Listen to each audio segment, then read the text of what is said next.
the hard choices and play favorites.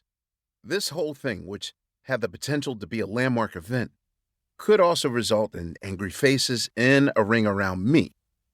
Wait, was I being set up for failure? Instantly, I felt a twinge of regret of having said yes. In truth, it was an accumulated twinge. I had the previous March won an Oscar for directing Summer of Soul, a documentary about the Harlem Cultural Festival, also known as Black Woodstock.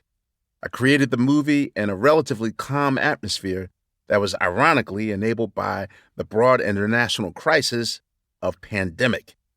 I was doing different things living upstate, sketching on weekend mornings, getting further into meditation.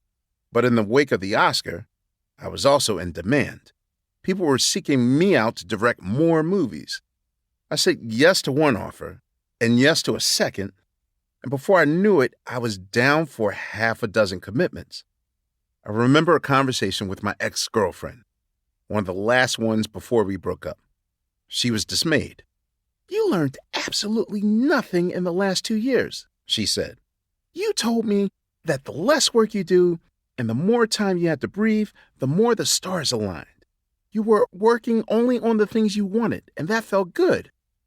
"Right," I said. "So what's up with all this new work?" she said. "You basically just regressed. You relapsed the way a drug addict would. Pandemic was calm in a way, but when real life came back, you went right back to hiding in your work." She started to say something else, but stopped. What she said instead was devastating. "I guess you'll have space and time for this relationship in 2032? Then and there, I told myself I would never again agree to do anything without taking time to assess it first, to see what the time management landscape looked like, to think about who other than myself might be affected. But she was right to tell me that I was wrong, and I was wrong to think that I would listen to myself.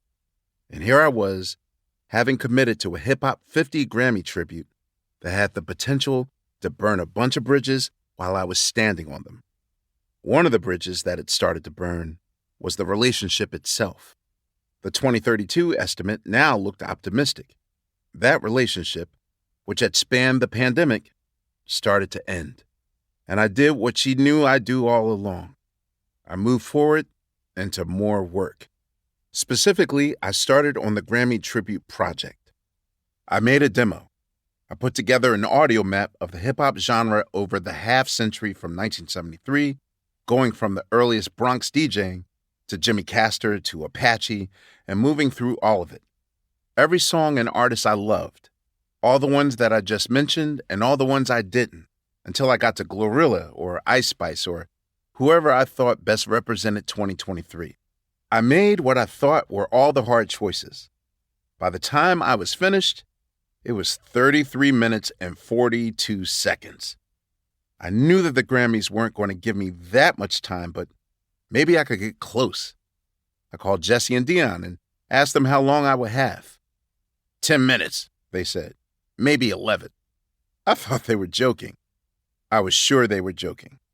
How could anyone pare down the entire half century to a segment that short? On top of everything else, it will require me to deliver disappointment to artists, telling some I could only use a snippet of their greatest songs, telling others I couldn't use them at all.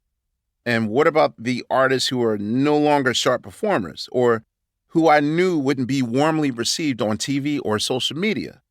Would I have to write them out of history entirely? That's when it hit me.